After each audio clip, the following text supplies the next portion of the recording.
Nama saya Awendi, peserta nomor 49 dari Dinas Pekerjaan Umum dan Penataan Ruang Kabupaten Kaur.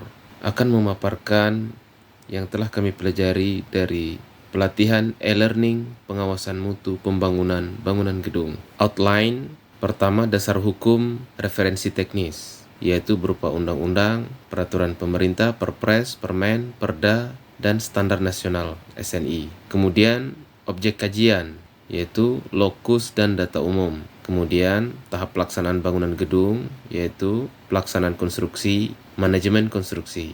Kemudian permasalahan, yaitu permasalahan keterkaitan objek kajian terhadap mutu bangunan gedung. Yang terakhir ialah kesimpulan dan rekomendasi. Peraturan Undang-Undang Nomor 2 Tahun 2017 tentang Jasa Konstruksi, Undang-Undang Nomor 28 Tahun 2002 tentang Bangunan Gedung, Peraturan Pemerintah Nomor 14 Tahun 2021 tentang Penyelenggaraan Jasa Konstruksi, Peraturan Pemerintah Nomor 16 Tahun 2021 tentang Peraturan Pelaksanaan Undang-Undang RI Nomor 28 Tahun 2022 tentang Bangunan Gedung, Peraturan Lembaga Kebijakan Pengadaan Barang Jasa Nomor 12 Tahun 2021, Permen PUPR Nomor 10 Tahun 2021 tentang SMKK, Perpres Nomor 73 Tahun 2011 tentang Pembangunan Bangunan Gedung Negara, Permen PUPR Nomor 14 Tahun 2017 tentang Persyaratan Kemudahan Bangunan Gedung, Permen PUPR Nomor 22 Tahun 2018 tentang Pedoman Pembangunan Gedung Negara. Objek kajian, lokasi kegiatan kawasan pusat pemerintahan IKN, Penajam, Pasir Utara, Kalimantan Timur. Sumber dana APBN tahun 2022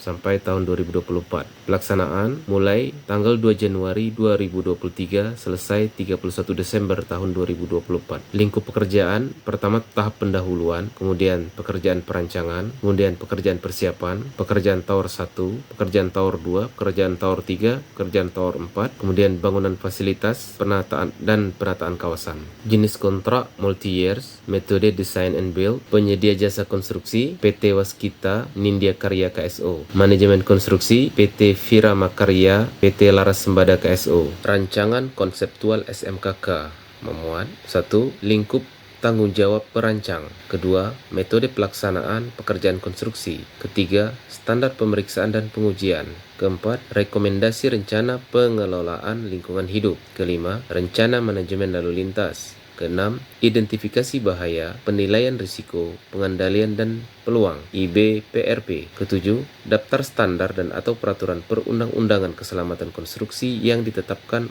untuk desain. 8. Pernyataan penetapan tingkat risiko keselamatan konstruksi. Kesembilan, biaya SMKK serta kebutuhan personil keselamatan konstruksi. Kesepuluh, rancangan panduan keselamatan pengoperasian dan pemeliharaan konstruksi bangunan. Dokumen pelaksanaan konstruksi terdapat dalam SMKK yaitu: pertama, rencana keselamatan konstruksi (RK), kemudian rencana mutu pekerjaan konstruksi (RMPK), kemudian program mutu, kemudian rencana kerja pengelolaan dan pemantauan lingkungan hidup, dan rencana manajemen lalu lintas pekerjaan (MLLP). Pembahasan dari data defect list terdapat item pekerjaan yang perlu penanganan selama masa pemeliharaan konstruksi. Di antara item-item tersebut adalah plafon, pekerjaan plumbing, pekerjaan elektrikal, pekerjaan pintu, pekerjaan dinding, pekerjaan lantai, perbaikan cacat mutu. Sesuai dengan Peraturan Lembaga Kebijakan Pengadaan Barang Jasa LKPP Nomor 12 Tahun 2021 secara khusus, model dokumen pemilihan untuk pekerjaan konstruksi, pejabat penandatanganan kontrak atau pengawas pekerjaan akan menyampaikan pemberitahuan cacat mutu kepada penyedia segera setelah ditemukan cacat mutu tersebut. Penyedia bertanggung jawab atas cacat mutu selama masa kontrak. Terhadap pemberitahuan cacat mutu tersebut, penyedia berkewajiban untuk memperbaiki cacat mutu dalam jangka waktu yang telah ditetapkan dalam pemberitahuan. Jika penyedia tidak memperbaiki cacat mutu dalam jangka waktu yang ditentukan, maka pejabat penandatanganan kontrak berdasarkan pertimbangan pengawas pekerjaan berhak untuk secara langsung atau melalui pihak ketiga dan yang ditunjuk oleh pejabat penandatangan kontrak melakukan perbaikan tersebut. Penyedia segera setelah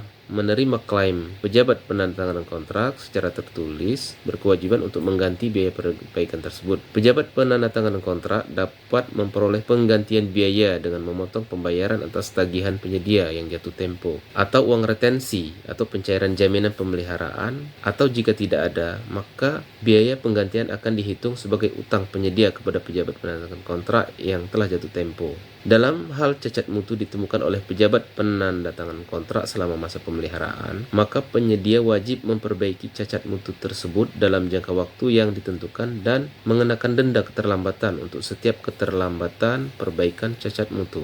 Besaran denda cacat mutu sebesar 1/1000 per hari keterlambatan perbaikan dari nilai biaya perbaikan pekerjaan yang ditemukan cacat mutu. Rekomendasi untuk PPK pekerjaan menyampaikan kondisi defect list yang telah diperiksa oleh manajemen konstruksi kepada penyedia jasa konstruksi untuk segera ditindaklanjuti sesuai dengan waktu yang telah disepakati. Kemudian, dari segi manajemen konstruksi memeriksa kondisi pekerjaan sesuai biaya, mutu, waktu, dan kuantitas yang ditetapkan dan menyampaikan kepada pengguna jasa, memeriksa kesesuaian dengan dokumen IMB, rekomendasi penetapan kelaikan fungsi bangunan untuk persyaratan penerbitan sertifikat layak fungsi. Untuk kontraktor pelaksana, segera menindaklanjuti laporan manajemen konstruksi yang telah disampaikan kepada PPK kegiatan. Apabila tidak cepat ditindak, dapat dikenakan denda sesuai yang disepakati. Demikian, terima kasih atas kesempatan yang diberikan kepada saya sehingga dapat mengikuti pelatihan ini.